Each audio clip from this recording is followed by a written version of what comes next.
Hi everyone, welcome back to my channel. Today's video I will be telling you guys, it's kind of a story time, an informative story time. So I will be telling you guys about like what happened with my green card that I wasn't able to travel back home for 4 years. But guys, if you have not subscribed yet, do me that honor of subscribing, and thank you guys so much for the love. Thank you to everybody who comments. And yeah, let's go straight into it. So guys, I won the DV lottery in 2019 because so many people have been asking. Yes, I did win the DV lottery in 2019, and upon winning the DV lottery, with every paperwork filed in, my names were actually correct. So this is how like the name issue came about, like because this is something I want you to pay attention to, listen to like everything and everything I'm about telling you, because like this mistake, this little mistake, this negligence of mine, like it affected me a great lot. Like I had to wait for 4 years after moving to the state as a green card holder before I could get my green card. Yeah, because after getting the green card, anyways, I'll explain that as we get into the video. So please guys, pay keen attention to it, to what I'm about to say. And yeah, remember to like, remember to share, remember to subscribe. So yes, I did win the lottery in the year of 2019. So everything, after filing the paperwork, everything, like my names were actually correct. So I remember that when I was going in for my interview, right? So the paper that came, like because I know that they always give like telling you the date your interviews, and you have to go to the embassy with that printout. I did go to the embassy with the printout, and I discovered that actually my name, the last spelling of my name, has an E on it. And I was like, but this is not my name, this is wrong. And I was like, but I have to talk to somebody about it, because then and there I was like, okay, fine, let me just ask. But I did not ask the right people. So I took, as we went in there, because I told you I was working with an agent and that kind of a thing. So when I asked the agent, he was like, it's not, it doesn't have a problem, that it's okay, I should just go ahead and do everything. The name has no problem. I was like, okay, if this guy is saying it here, he has had this experience in all this, and yeah, so I should at least trust him. But for some reason my instincts kept telling me to ask. So I went, and I was like, when we went into the when it was my turn, because it's by turns, when I went into the, how do you call it, when I went into the embassy, so the guy at the embassy, I mean the security guy, yeah, the person I asked, I walked up to the security man, and I was like, hey, so my name has an E at the end, is it a problem? Like, do you think it's a problem? Can I correct it? Is it something I can do? And the security person was like, no, it has no issues, it's okay, I can go ahead. I was like, oh, okay. I just carried it on my body and I went. And that was the mistake I made. I was asking the wrong person for that kind of information, because that was something I would have voiced out when I went for my interview, like when it was my turn to speak, like when I went to the, is it a cubicle or something like that? It wasn't a cubicle. Yeah, when I went to the kiosk for my own interview, I should have mentioned it to the person that was interviewing me, and I let him know that, hey, my name has a mistake and I would like to correct it. Guys, I did not do that. I don't know if I froze. I don't know if like the two people I asked, I just took their answers for it, and I was like, hey, it's okay, forgetting to know that I'm coming to America, and that if you say is, it is, if it you say day, it is day. Like there is no, everything is straightforward, guys. Like there are no corners, there's no cutting corners in anything. If it's day, it's day. And it's very difficult to change names and any of those things. But anyways, let me continue. Let's keep getting into the story. So after asking all these people, I mean, after asking those two people, I did my interview, everything was successful. They gave me my the yellow paper to say, okay, fine, you have been, your visa has been approved. I was going to drop my passport so I could come collect my visa after a week. I did just that. And then when the day we went to collect our passports with the visa stamps in it, I saw that mistake. I did see that mistake again. I still saw that name thing on my visa. For me to ask the right people, I saw it and I did not say anything. And do you know that when they were actually giving, or when they were giving out the visas, like the guy at the gate, like the guy that was giving, I was like, if you find any fraud, excuse me, if you have any mistake on your visa, please and please make sure you come to us so that we can correct it. He actually asked us to stand there and check to make sure that we don't have mistakes. Guys, I don't know if it was the devil. I don't know if it was, in fact, I don't know if my village people were having a meeting that day on my head. I really don't know. Like, I did not even, I took that passport. For me to walk up to that guy and ask him, no, I did not ask him. I took it and I went to meet the other people that have received their visas. I was asking them like, hey, my name has this E. Do you think I should go and do you think I should go report it, like I would like my name to be changed, or I've noticed this, I've observed this mistake and I'd like to correct it. So I'm asking them, they're like, they don't really think it's any big issue. Like, I consciously kept asking the wrong people for information, like from the beginning to the end. So this is what happened. Um, I asked, and they're like, no, no, no, they don't think it's anything. This, mind you, these are people that have never traveled. These are people that have no idea of how, like, American system, the American government, all those things work. They have zero idea.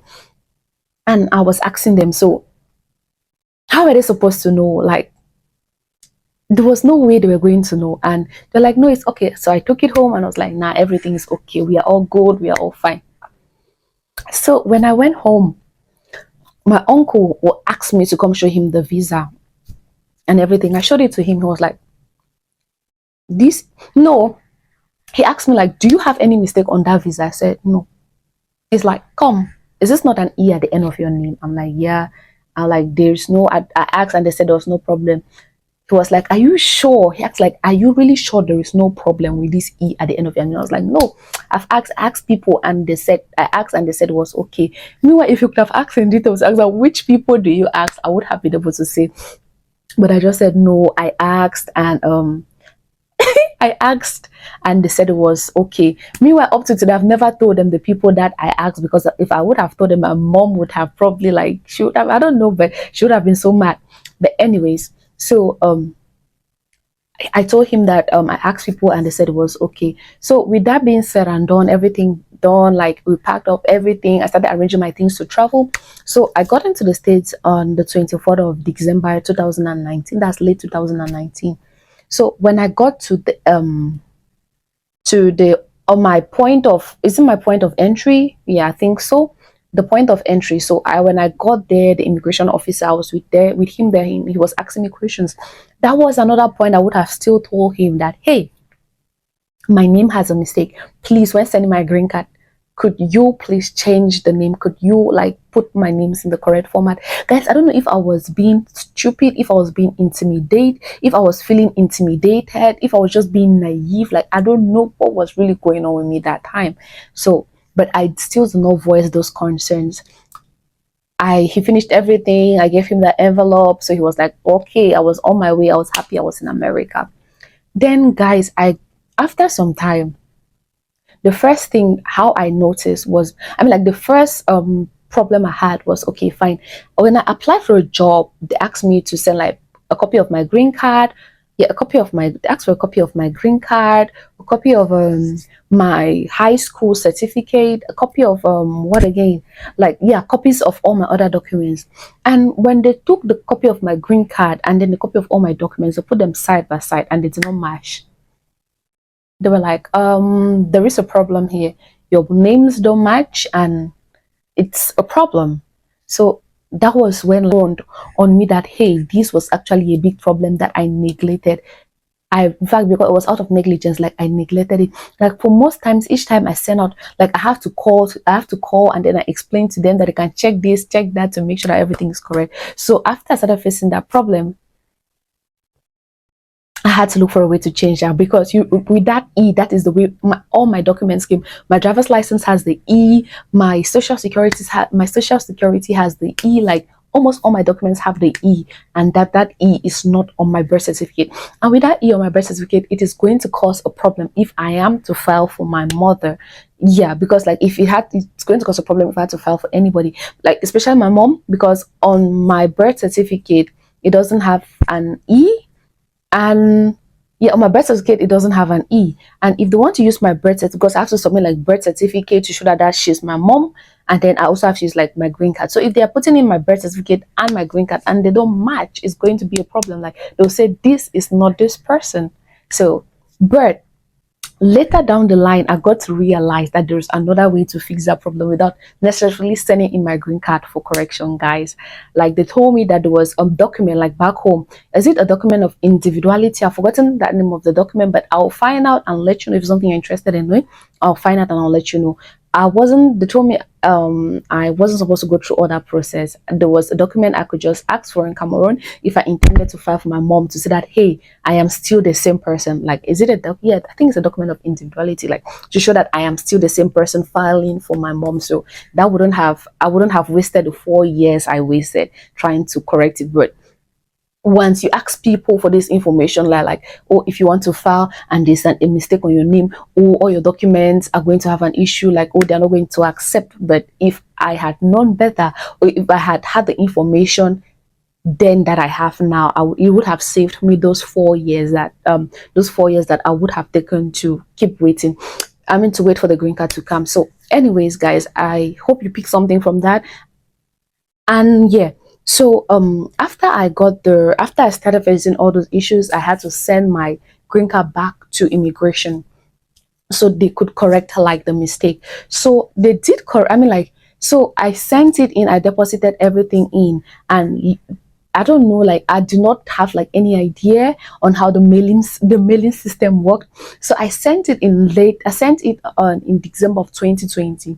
So I sent it, but I did not put it on priority mail. So I don't know, like it took about 3 months again. Is it 3 to 2 months for them to tell me that they have finally received that package, because I did not use like priority mail, so they did not receive it early. So guys, I had to wait. I waited for close to, it was in 2023 that I finally got my green card. That's after how many years, guys? Imagine sending something in December of 2020 and then receiving my green card in February of 2020.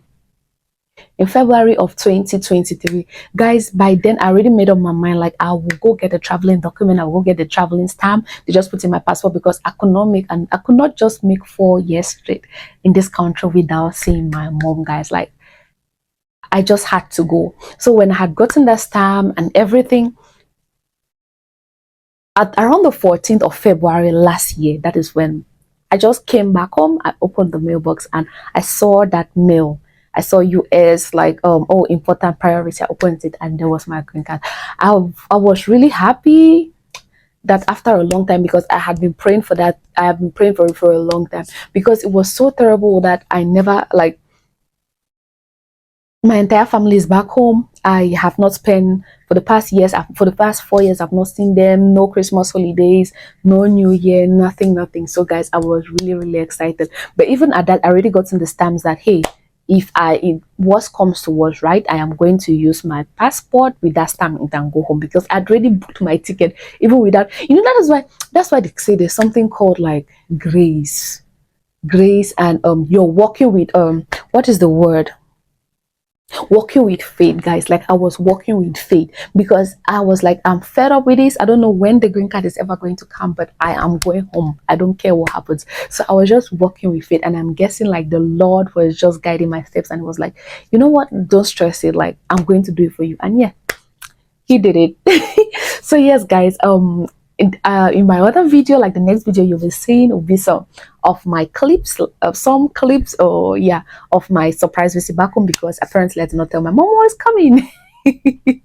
So guys, watch out for that video. Thank you guys so much. Yes, and see you all on my next one. In case of any questions, please remember to ask down in the comment section, and thanks for the love. Bye for now.